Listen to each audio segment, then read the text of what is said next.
My fellow Nigerians, life is not a pizza man. It does not do delivery. You have to go out and get what you want. In Nigeria, we've been waiting for life to deliver good governance to us while we do nothing to get one. Our sensibilities have been abused as usual in recent times by the National Assembly with the reported 6 trillion naira padding in the 2025 budget. We've also heard of the approval for $21.5 billion being sought from the National Assembly. You and I know that the current National Assembly that we have is most likely going to give that approval. Do I blame the National Assembly? No, I don't. Who then do I blame? I blame you and I. We have not played our roles as active citizens. We refuse to participate in politics, and we have allowed those who have no business in politics to become the merchants of politics. The National Assembly is powerful. It is not just about lawmaking. Even the money spent by the executive comes from the approval given by the National Assembly. The executive can never borrow a single kobo or dollar without the approval of the National Assembly. Many appointments cannot be done by the executive also without their confirmation by the National Assembly. What then are we doing to ensure that competent people with character and courage get to the National Assembly and protect our interests?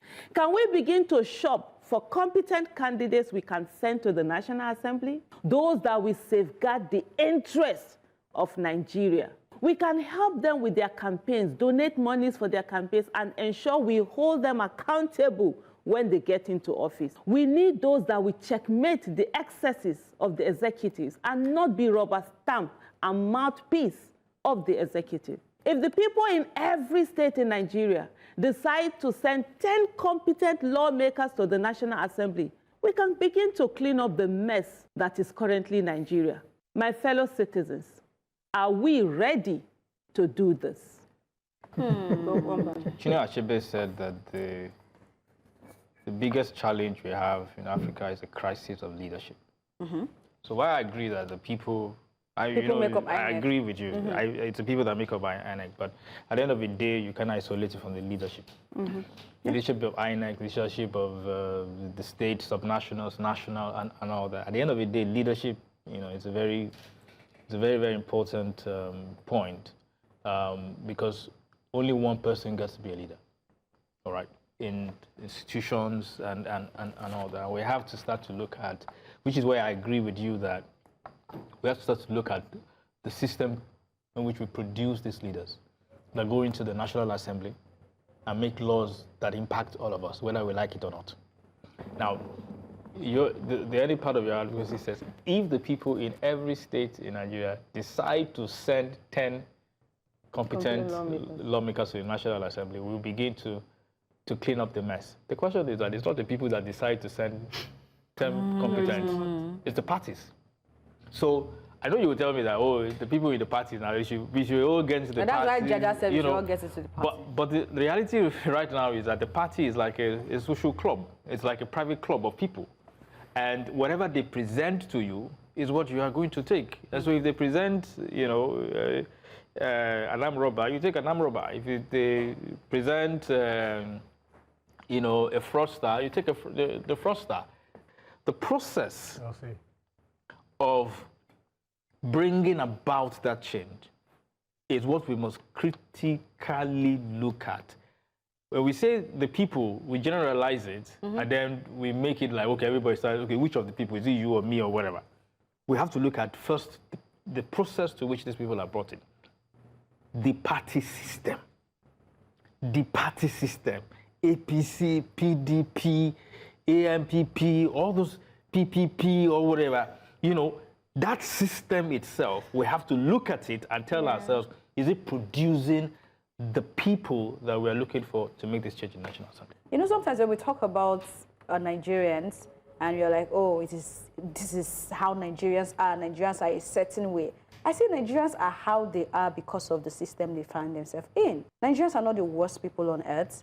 Human beings always need guidance and leadership. It is psychologically proven. We don't all have the same IQ. We don't all have the same capabilities, which is why it is important to have that conversation in terms of processes and all whatnot, right? But unfortunately, I know when I speak now, our producer will probably say I'm being pessimistic, but for the past 2 years, I keep saying this thing. It feels like, yes, we know that things were bad, but we have descended to a case of worse. Like, you can see this thing is wrong. Like, it is wrong, but nobody's calling it out. Everybody's, let's let them, they're already in government. Even the governments are now endorsing things that you should wonder, why is it happening? Ask questions, investigate them. You talked about an investigation that's still going on now for 1 year. We don't know what is happening yet, right? A lot. If we want to do a whole episode to list investigations that are ongoing, one episode will not be enough. There are so many things happening. Nobody's holding anyone accountable. It's like if you are friends with the government or you move from one party to the other, you are forgiven. Everything is fine. It has gotten to an all-time high case of anyhowness. We've been saying things are anyhow, but it is now at that point. So personally, before now, I don't even see myself in politics. Not to talk of now. The chaos is a lot. Nothing good comes easy. That's number one. The conversation, the tone of our conversation makes me feel helpless. And I actually don't like engaging in conversations that make me feel helpless. We're not victims.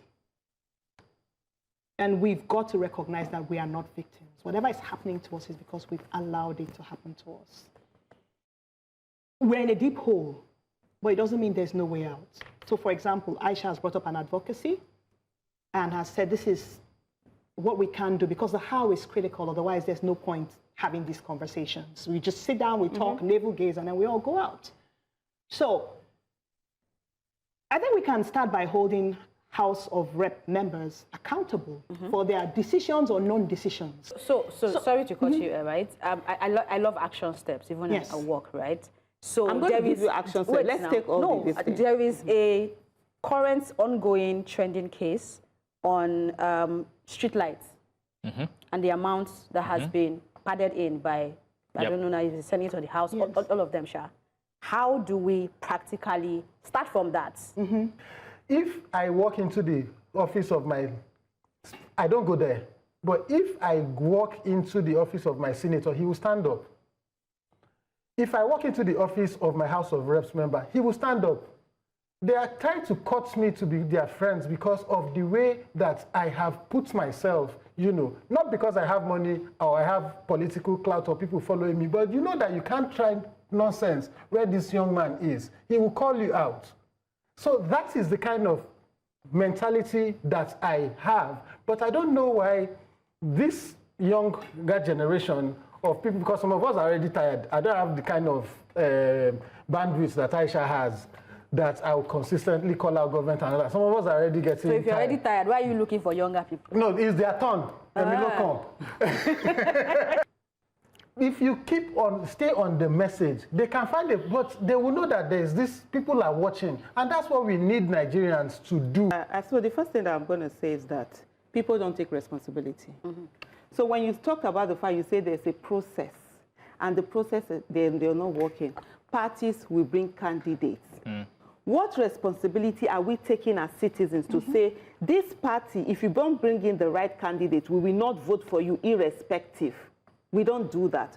Most times Nigerians will say, oh, people will not vote for any other party if it's not certain well-known parties. I tell them, forget Nigerians. You and I, what is it that we are doing? And the reason why people are not doing this is because everything in life is about incentive. First of all, the citizens are not going to hold government accountable. The issue of the 220-something million being budgeted for one street light, no, it's not something that people are really taking on. It's something to joke about, to make fun and laugh over it, right? Why?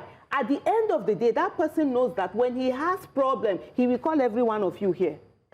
It's because we don't have enough time. I have a standard message now that I sent to people. Even the first time I shared it with my sister, she was asking me, have you got into this? I said, yes. I said to them, no, you have to go and hold your lawmakers, your elected officials accountable. because they are spending your money, meanwhile you're begging for money. But what we do is that we simply say, oh, we are helpless, we stay at home, we don't come out to vote, we don't do anything. The how you talked about, from us from every day, from the state, is to decide that, yes, first of all, we must stop this thing that we do where we say candidates are the ones that are going to bring monies for their election. Nigerians will give money for everything. Somebody just come out today and say they want to do GoFundMe for something that is not serious. They will raise money.